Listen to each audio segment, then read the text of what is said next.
Welcome to another episode of the Executive Hub Show, the show that helps you grow your business with tips, strategies, and actionable advice from successful entrepreneurs. My guest today is Thomas Gaydos. Welcome, Thomas. Thank you. Glad to be here. Good to see you. And we're talking about how to find, hire, and utilize a fractional CMO. Let me do the proper introduction for Thomas, and we're going to dive into a very interesting conversation about marketing and everything related to that.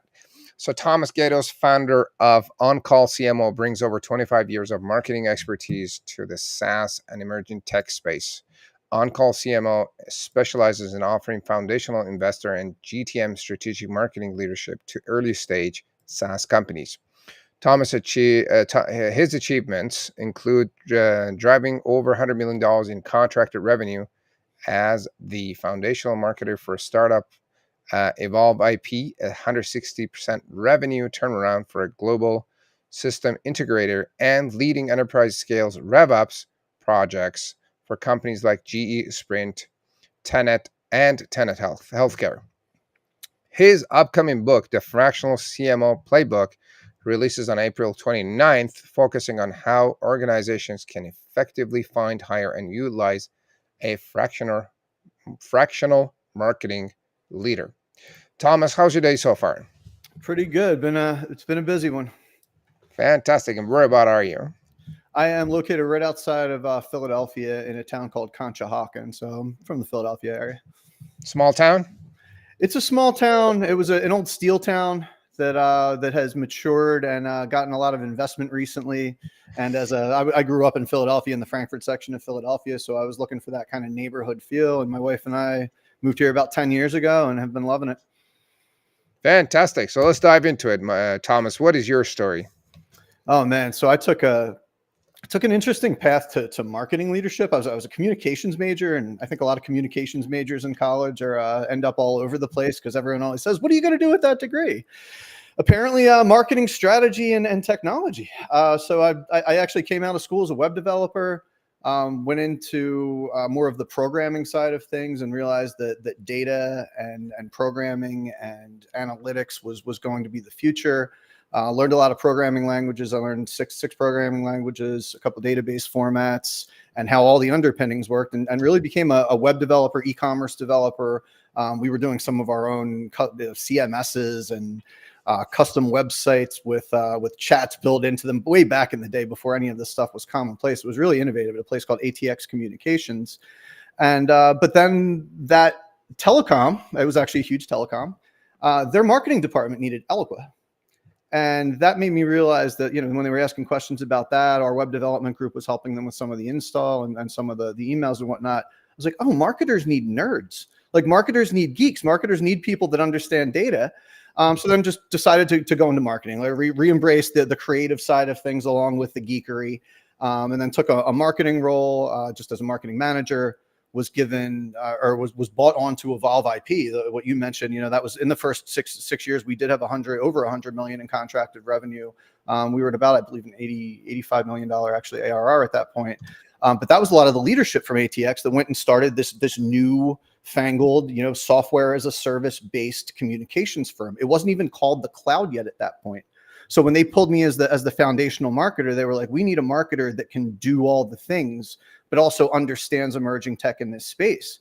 That was an incredible experience. I was thrown into the deep end. I didn't know what I was doing with a lot of this stuff with, investor meetings and all of these things. So I was drinking from a fire hose, but man, some great mentors at that company. It was like Philly Giants, Tom Gravina, Guy Fardo, and Tim Allen, Scott Kinka. They're now at Bridgepoint Technologies. Tom Gravina's doing his investor thing as always, but just a great group. So I learned a lot there. And that was just, those were two different situations where I just got to learn and experience and be thrust into or pushed into a leadership position before I was probably ready to. But that then prepared me for what was next. I went into consulting then, and I decided to test after Evolve IP to test my mettle. And can I consult with these large companies? Does this marketing automation and marketing strategy knowledge I've gained actually scale? Fortunately, it did. A lot of great mentors there as well to help me, become a proper consultant. But that, by the time they were purchased by IBM, I moved on to a retailer for a brief time, t-shirt retailer called Rush Order Tees. Awesome company, just wasn't the right fit for me.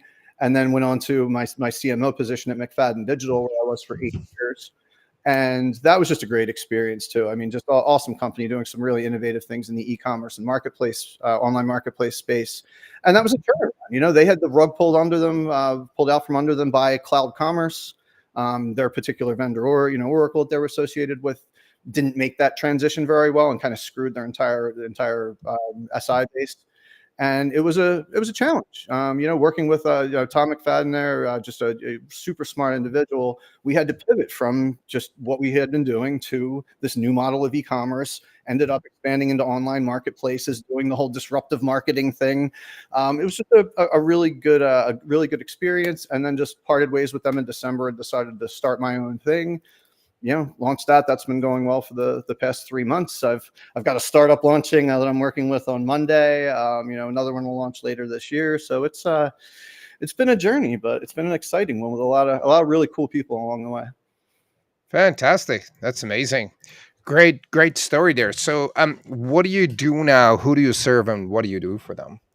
Well, On-Call CMO was really founded to help mostly not just true startups, not just like seed and pre-seed, but really Series A, Series B. There's just a lot of companies out there that are looking to save money pretty much wherever they can, but especially on the startup and emerging side, they spend too much on marketing early. And that's a weird thing for a marketer to say, but it's they don't spend it in the right places. And it's when a startup, there's different foundational marketing. There's what stage are you? Are you looking for investors? Are you going to market first with a bootstrap? You have to right size that. You have to figure that out. I saw a lot of companies just flailing and not being able to do that. And then a lot of people trying to help them, but like, hey, give us $20,000 and we'll develop your entire go-to-market strategy. It's they don't have the money for that at that point. So I just basically saw a need in the market for, someone like me to go in and help these startups at, a rate that they can afford and a model that makes sense for them. And then with the knowledge that I possess of just, having done some of these things before, I can help them, avoid some of the mistakes that I've seen, avoid some of the, just areas where I've spent more time earlier in a company where you shouldn't have, and, where to direct your resources and your spend. So that's pretty much where I landed. Really working mostly now with software as a service startups in the, seed Series A. And then I have some advisory clients as well that range from, going into B and are literally just looking for a different voice and somebody to give additional perspective to their existing leaders. And then some that are really just considering, they're in the phase of building their business case and looking for investors and just need a marketer that's done it before to say, yes, do this. No, don't do this. This is how you need to present to this audience versus this audience, and just give best practices. So it's been an interesting journey so far. And then I do have, some retainer clients, and some are just like, hey, I just need a couple hours here and there. And some will need a content project. So there's just a lot of needs out there. And it's, that's the area that I'm focusing on, though. And the people that I'm looking to help is Fantastic. Early stage. Fantastic. Give us an example of a client that you work with and how you found them, and what was kind of the challenges these guys were dealing with. So this is a cool story, actually, and timely. We're going live on Monday. There's a company called Conforma, Conforma. It's spelled like it sounds. And they're based out of Media, Pennsylvania, so not about 30 miles from where I'm sitting right now. And I hadn't met them until I think it was 4 or 5 weeks ago. I just happened to connect with an individual on LinkedIn named Bill Goodwin of Goodwin Design Group, which is a great product marketing firm in the United States, or in the United States, yes, in the Philadelphia area. And he introduced me to the founders, to Sophia and Sham, the founders of Conforma. They had just parted ways with a fractional CMO and were looking to go live very soon and needed somebody. And Bill and I had a quick conversation. He was like, you're what they're looking for. You need to have a conversation with them. So it was literally just networking on LinkedIn. And I try to do that with, at least 4 or 5 people every week, and try to at least connect and have a conversation with a couple of them. that was both fodder for the book and just my own edification. And just, I like to connect with, new, interesting people all the time. And that just really happened. Like, we just really had a connection immediately. He's part of the advisory board for Conforma, an investor, helping them with their investor strategy and some stuff, some other stuff. So it was just a really good, serendipitous connection that the two of us made. And what Conforma does is, there's a lot of text out there. There's a lot of investment has been made in text-based content that is then really not optimized. It just sits there as a blog, or it sits there in a knowledge base, or in an educational forum. And it's not all it could be, because it costs so much to do that with every blog and every text piece of content you have. Yeah. So with Conforma, you just copy and paste in the pre-formatted, just real basic plain text formatting of approved copy, something that you want to transform. Set your brand kit with your logo. There's going to be options for colors and fonts and some other stuff in a couple of weeks. And then you set your brand kit preferences, and then your transformation preferences. What type of graphics do you want this to be? What type of audio? What type of video? And then you hit the go button, and within the next 10 minutes, you start to see your assets appear, and it translates that and transforms that plain text into an infographic, into a video, with narration, with audio, with matched stock video and stock images, doing the pan and scan thing behind it. Matches very, very well. It's pulling from the deep Getty Images library, so it's really cool. And then audio, so you basically get an audio book version of it. But what that applies to is pretty wide and pretty broad. It applies to marketers. There's obviously marketing use cases for that. There's also compliance use cases for that. This is it's compatible with screen readers, accessibility devices. So you have a vision impaired person going and crawling a site. You now have audio versions of everything in there that is a lot better than the native screen reader kind of robotic voices that are built into most of these tools. And anybody that's also their companions also have full multimedia experience within this this website for the blind, essentially. Fantastic. But then there's also knowledge management, right? Education, knowledge management aspects of that. So it's a really novel thing, and it doesn't require any design skills. And it's one of the few things that I've actually seen AI agents do automated without intervention, which is kind of the dream. So just working with them is really nice. And that's the Conforma story of how it's launching and how I met them. Just a really cool background to that. So I would like everybody to visit conforma.ai. The site is not up yet. The site's going to be live by the weekend, but we're going live Monday. Is this going to be any different compared to like Blaze and other AI tools that are out there? It's interesting that you mentioned them, because they're in the same space, but they do things a little bit differently. Like Conforma would live side by side with like a Blaze and a Canva. I look at more of Blaze is more like a typeset, and that they're kind of like shortcut framework tools that are designed to get things out there quickly, each with their own bent, obviously. Canva's obviously its own thing. I see Blaze trying to go at Canva in advertisements. And it's like, what are you doing? You can use both tools. But no, this would sit in a stack and in a process alongside of a lot of these tools, because it is kind of a new thing.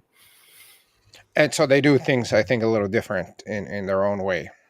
Well, and it's not designed. This is not a tool that's designed to be, you're going to then sit there and obsess about the details of it and arrange the minutia to the nth degree. This is a tool designed to say, I have text. It needs to be other formats. I need it to do it quickly, and I need it to do it at a high level of quality. But it's not worth spending, $2,000, $3,000 for a content package and then send it to my web designer to then embed. No, I'll just use this tool that for a couple $100 lets me do this 8 times a month, or for $600 lets me do 22 of these a month. It's a tool to get scale from text to multimedia. And then all the ramifications that comes with that. There's a lot of deep discovery that AI does and whatnot, and SEO considerations and things like that. Fantastic. What do you do with Conforma? What's your role with them? So my role is their chief marketing officer. So this is where the fractional chief marketing officer model comes into play for a startup.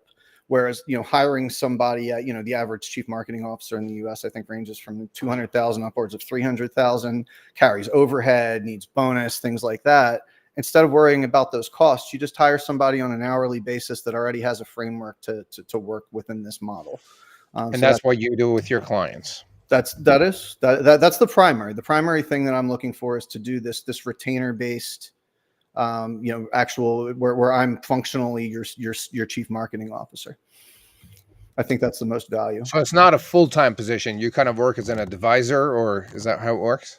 Well, an advisor, I consider advisory clients of my practice more along the lines of like 20 hours or less per month, because there's only so much you can realistically do, right? I have clients that can just go book an hour or two if they want to, whenever they want, with a reasonable notice. And that's fine. If they need an hour or two, that's more advisory. I'm taking in what they're giving me. I'm advising them based on my experience in terms of like what steps to take next. Sometimes it's more of like a 3 or 4 hour session, and I'll have an output from that. That's more the advisory. This is more full on, participatory strategic advisory. This is a replacement for a traditional CMO role. You just need to be a lot more focused on the delegation aspects. Like when I was a full-timer, there was a lot more things that I could just take and wrap my arms around. And if I wanted to own it, I could. That's a good and a bad thing. That can make you a bottleneck as a leader. If you're capable of doing a lot of things, you might then take some things that you probably should delegate to make the best use of your time. This role, when you're only 60, 80 hours a month, instead of having that full, 160, or let's be honest, more if you're salaried, this forces you to be more efficient. It's definitely a better delegator. Absolutely. And it's worth it, I think, in a lot of cases where companies can't afford to have someone full time. I think they could work with someone like you who has a framework, who knows what he's doing. And exactly. And that's and one of the other benefits, the financial benefits from companies, and this has been articulated to me by most of the folks that I've spoken with, whether they've hired me or not, is that the benefit is that the actual benefits they have to pay for a full-time employee. You think about the total compensation in terms of base comp, and then people think, oh, well, equity or stock options on top of that for most executives. There's going to be a bonus in there too, 20%, maybe up to 30%, depending on arrangement. That really starts to add up. And then you layer in health, you layer in dental, you layer in vision, you layer in the 401k matching and all that stuff. And that really inflates the cost of a full-time marketing executive more than you would think. And then the fractional model, it's going to be, when you break it down, more per hour versus a base salary. Yeah, it's going to cost more. But when you look at all of that overhead and all of the other things, it is such a cost savings. And then also factor in that's only, it's 60 or 80 hours or 100 hours against the full 160 or the full-time employee. It just does make a lot of financial sense. Fantastic. So how did you end up writing a book about this? Well, one of the things that I realized when I decided to start this agency about in the beginning of December, it was about the time I parted ways with McFadden Digital, and just really wanted to go my own way. And I had really thought about it before then and started talking to people about this model really back probably about September of last year.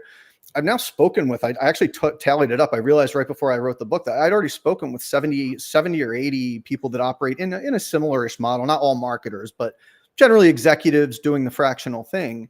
And I just had pages and pages of notes.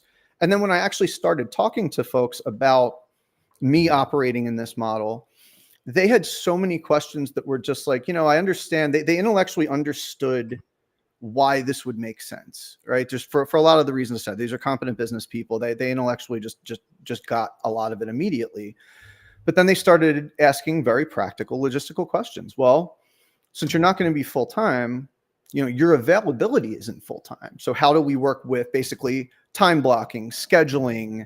Then it got into, well, what if we have an emergency? What if we need you more time 1 month? What if we find that we've overcommitted? There's basically, it sounds like we have to have our ducks in a row as a company a lot more to hire a fractional person than it does to bring on a full-time person. And I found that an odd question because I actually don't think so. I think it's fractional. It's more of an operating model than it is like things you need to have before hiring the person. It's that person gets in there and then starts their organizational process. That's what will be different between a full-time and a fractional person. But the fact that they were asking all of these questions that were things that I had considered fundamental to working with consultants, just because I had worked with a lot of consultants and I'd been the consultant before. But I was like, oh, the folks, I was looking at the fractional CMO books that were out there, and almost every single one of them was written to benefit me, how to be a fractional CMO, how to stand up an agency. I was like, why don't I write one just flip it around and write it from the other side of like, what would be the ideal of how you would be working with me to maximize my time, not frustrate me, which is going to also maximize your dollars and not frustrate you. And then it just, I've authored books before, but co-authored when I was at McFadden Digital. So I know the process. And I just decided this is something I can do on my own. I'm running my own agency now. I can carve whatever time I want out per week to go and do this. So why not? And just started putting it together. And as soon as I had the outline off and running, and it's about 110, 120 pages of what I think is pretty solid advice. Fantastic. And who's your audience for the book? Who is it good for? Who should My read audience is really anyone that would be considering hiring a fractional CMO, which in my mind is mostly on the startup side of the spectrum or earlier side of the spectrum in terms of like company growth. So it's really written for founders of startups, anywhere up to really people, leaders in emerging companies that are struggling with their marketing or their marketing strategy and trying to figure out how to do more with less. And just with the way that, the economy has been going, and there's just more of a push for profit and more of a push to profit with less employees, right? That average profit, that average revenue per head is expected to be higher now. And one of the places that companies can cut there is middle management, because a lot of companies are bloated in the middle. And another one is at the top, because a lot of companies are unfortunately bloated at the top. And I think the fractional model, not just for marketing, but for other roles as well, for a certain profile of company, for that probably 250, 300 maybe or lower headcount, probably $20 to $30 million on the upper end before you really need to like hire a full-time person. So it's for anybody in there that's just curious about the model and saying, I don't know if I can make this work. Well, read the book, and if that horrifies you, don't try and make it work. If it sounds good, then go and use the advice and search somebody like me out and start to engage. Interesting. So when is the book coming out again? The book releases on April 29th. April. Is it going to be on Amazon, or where are you?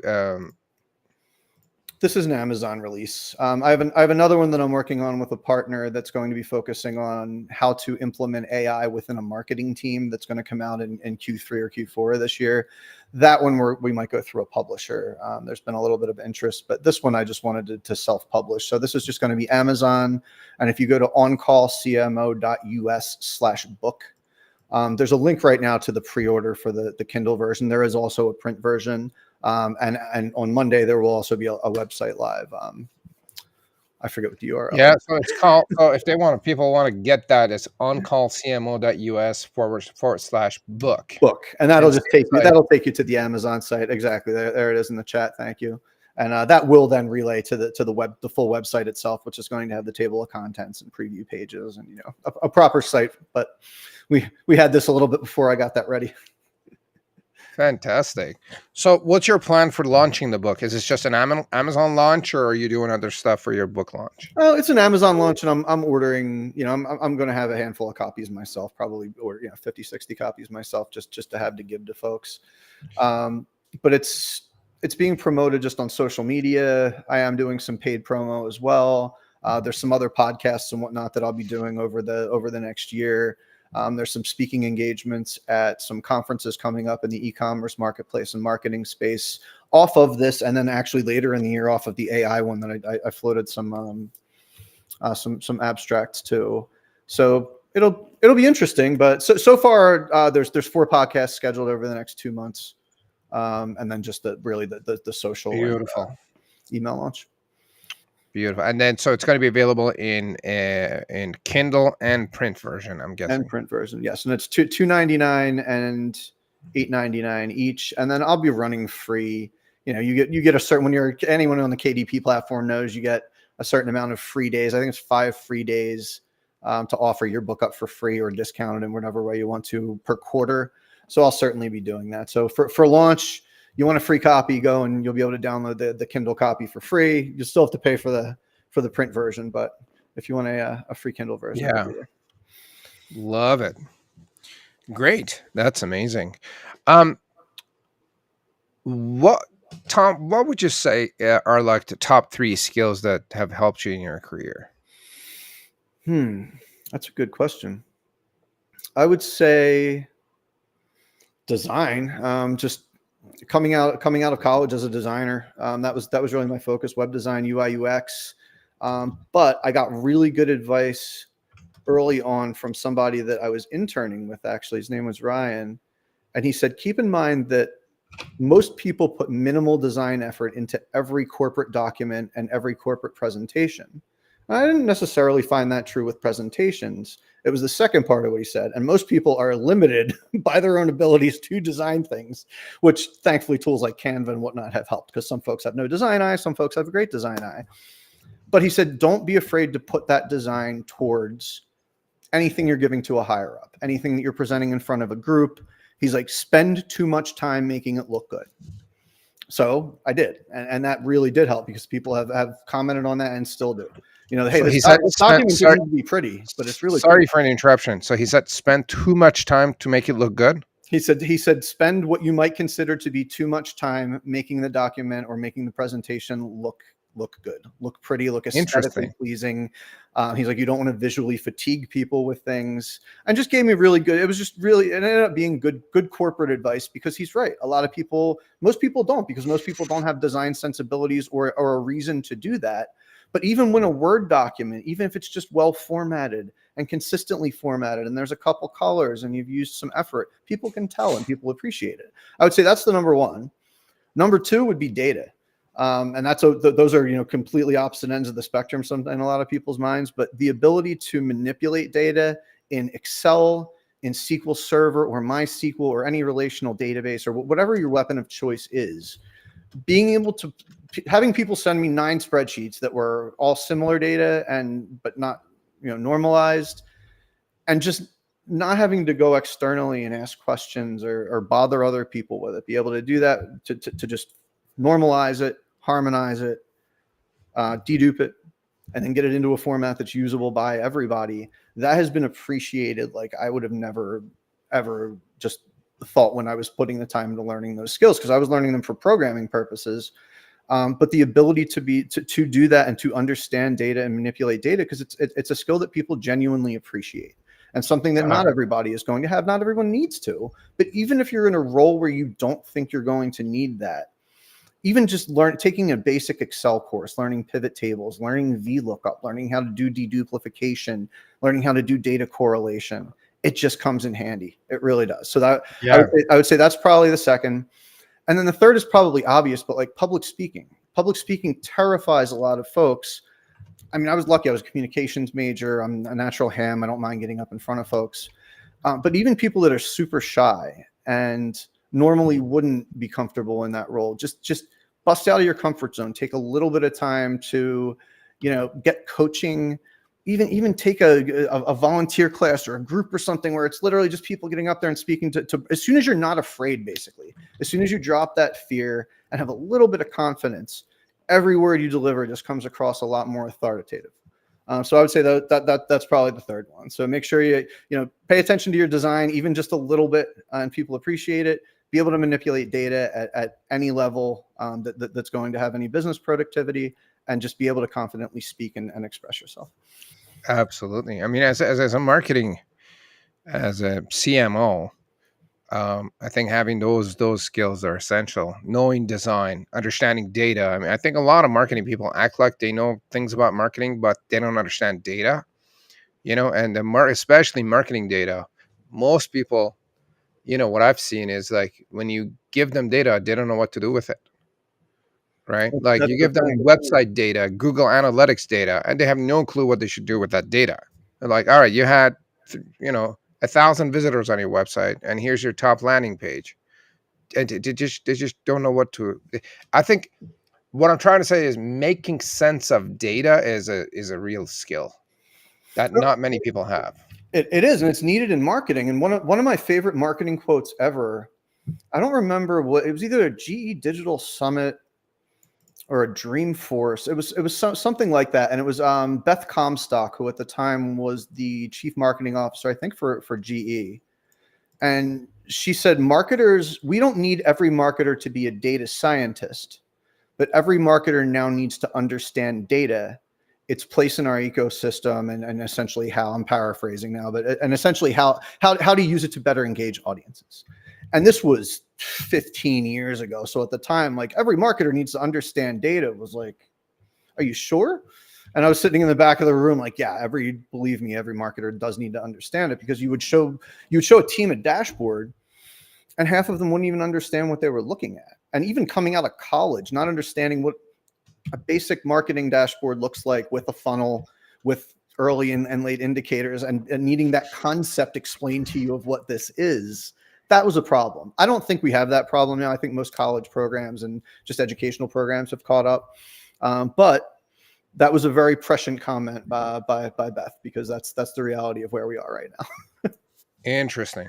Yeah, understanding me. I think my guest yesterday, Adam Callanan, they built a software called Pentane, and what those guys do is you just plug in your data through API for different softwares that you use, and then they give you feedback on what you should do. It was a really cool concept on what these guys are doing.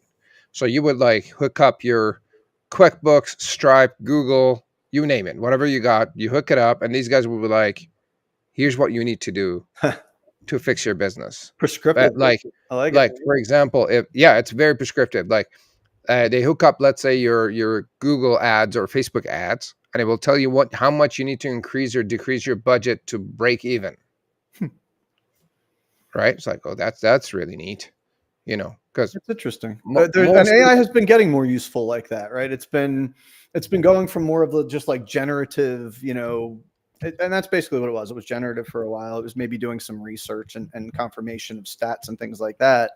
But now it's becoming actually actionable, semi-autonomous in some ways, some fully autonomous in some ways, which can be scary. But we're seeing the operationalization. That's not a word. It's being operationalized. So funny, they haven't even started adding AI yet. They haven't added AI into that process yet? Math formulas. He was saying they are working on AI, but not yet. Okay, so that's not doing context. That's doing it just based on probably numbers and best practices. Interesting. Yeah, mathematical formulas on what to do to break even. So which was all right. I mean, as soon as I think that he said they're working on adding AI, but it's coming. But AI is changing things in ways that is just unlike the speed of software development and creation. I was just telling to my buddy yesterday, and probably on the show yesterday, we developed a software in a week that would have typically taken us 7 months with an experienced senior full-time developer. Wow. That's impressive. Like ready, finished, error-free, launched within a week. Wow. And what was that? What was that concept? It was a WordPress plugin. Okay. And we just done. Well, we hooked it up to our AI tool. We also have an AI tool that handles calls, incoming and outgoing calls. But we've been it's been interesting. I'm working with a platform actually that is doing just that for high net worth investors, targeting high net worth investors with AI, both inbound and outbound. Dynamic profiling, script injection, things like that, which is, that's happening all over the place. But the application of it with the social channels, with the email channels, it's maturing. It's maturing rapidly, and there's a lot of confluence of ideas that are manifesting. The ideas originated in different ways, and we're kind of finding what's the best way to go about this. Because I had a conversation with a chatbot the other day. I was talking to this. I don't remember what name they used. Julia. It was a female name and avatar, and it took me a couple minutes, and it did something I was like, am I speaking to a person or an AI? And they're like, you're speaking with a blah, blah, blah, virtual SDR. And I was like, oh, wow. And I immediately booked a demo because it was incredibly impressive. It had clearly scanned Yeah. public information about me and had some Yep. specific knowledge and was relating it. It was really nice. So it's just very, very rapidly iterating. And also with all the LLM development, I mean, DeepSeek put a scare into everybody. And like, yeah, of course there's a lot of consternation about China and IP and, privacy concerns and whatnot, but just, man, the ability to learn to teach an LLM like that for such a reduced cost, whether those methods were stolen from OpenAI and all the others that stole data from everybody else, like it almost doesn't matter. I think we're going to see scaling multipliers like that now within LLM development. And now that we're figuring out how to get the agents in front of them and build things like LLM mesh layers behind those agents, where the agent can decide which LLM is going to be the best for this task, or evaluate multiple responses for what's going to be the best one, or use that for error checking against one another to make sure one's not hallucinating something. All of that is just iterating so quickly and just evolving so quickly. It's an exciting time to be in this space. It is, and it's moving and improving at a speed that we're having a hard time catching up. Well, and that's what Yeah. AI experts, right? I did not consider myself really an AI expert launching this agency, and then just having conversations with people and especially marketers. And that's what led to the marketing book about AI. There's not nearly as much adoption as I thought. And we were adopting AI, I think, fairly efficiently at McFadden when I was there. It's only been out for practical purposes for marketers for what, like 2 years, maybe. The early Chat GPT was useful for some stuff, but it also hallucinated statistics. And when you asked it to reason anything, it was terrible. And now it can do some of that stuff, but it's really most useful, and most businesses are getting scale from the code writing, from content generation and summarization and things like that. But now we are starting to see even marketers operationalize it, right? Having tools that you just mentioned, optimizing your spend, doing click optimization, click bid optimizations, and things like that. SEO optimizations on your website. What traffic's coming in? What are you ranking for? What are you not? Yeah. Operational things, making actionable suggestions. That's what we're now seeing. 100%. Yeah, no, it is doing wonders, and there's more and more coming out every day, and there is Conforma. It is good. Coming out Monday. Conforma, oh yeah, and then and what I love about what's happening is, like, there is a real competition going on around the world, where it's not like US doesn't have the monopoly on AI anymore. There is China, there's other countries, and they're all working together, competing, which is amazing because they have to now speed up the process of getting better and improving and becoming more powerful and doing more useful stuff. Oh yeah, it's the pressure to innovate is just multiplying as more players come into the space. It is game on. It's just really exciting, and honestly, the next level is something like another startup that I'm working with in an advisory capacity called Moonnox, MOONNOX. They're essentially sitting as at the center of a professional services organization, acting as the operating system. And I mean, you can RFP responses automated, right? Contracts, completing contracts can be probably not fully automated, but very, very close.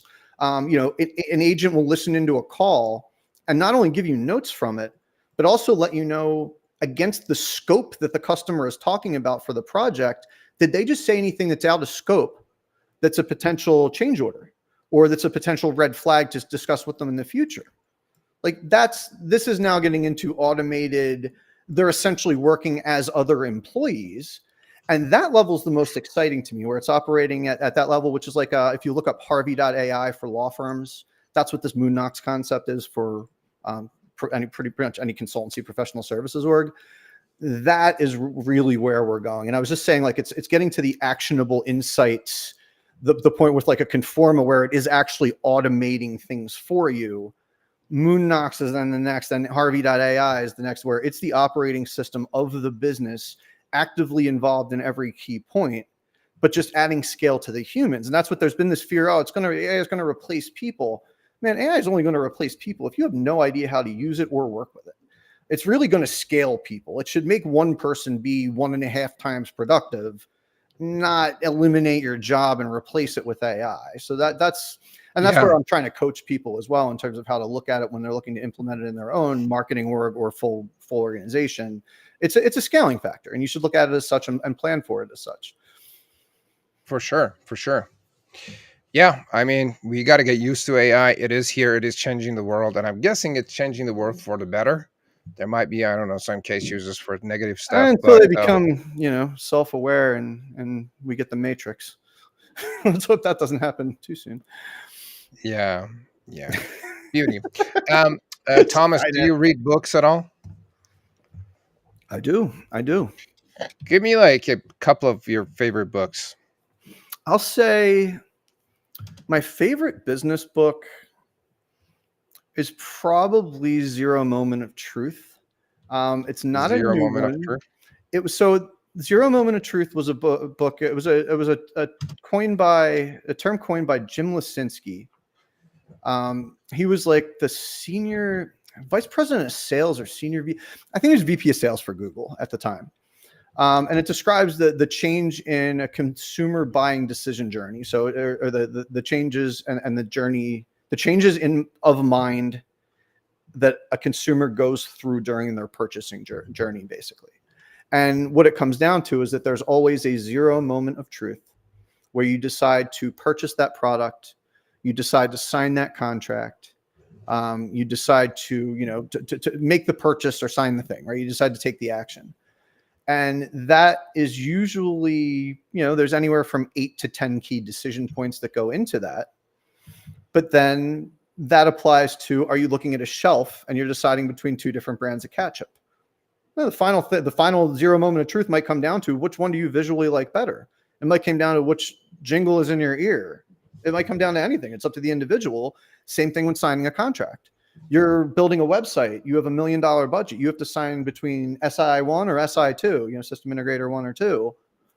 You now have to make that decision. Which one of these 2 things are you signing? That comes down to that singular moment, that singular decision. And then it's the marketer's job to make sure that you're influencing that consumer in a way, and that can be in any number of tactics, when there is that zero moment of truth, that your option is the one that's preferred. And just the whole thought process behind that, that book came out, I think it was either 2010 or 2011. Just changed my mindset about content marketing, about marketing approach, about messaging approach, just about everything. And then the other one would probably be Crossing the Chasm, and I won't detail that too much because I think that's a really popular book. But that one's just genuinely useful. Just a lot of the concepts in that, in terms of getting stuck in business and just needing needing to rationalize where you are and what's going to be necessary to, and as he says, crossing the chasm, right? Whatever that chasm is for your business. Just a lot of, again, just like Zero Moment of Truth. It was a lot of it kind of flipped some switches that have stuck with me for a long time. And, there's a lot of good business books out there, but I would say those 2 are some of my favorites. And then I have to plug the 2 that I was involved in writing. If you're in the marketplace or e-commerce space, Marketplace Best Practices, that's got to be up to like 10,000 in the market by now. That actually did really well. It came out in 2021. And then marketplace monetization. If you have a marketplace, an online marketplace, look that up on Amazon. It's Tom McFadden's the primary author. I was one of the other authors on that. Those are 2 just good pieces that I'm very proud of. Fantastic.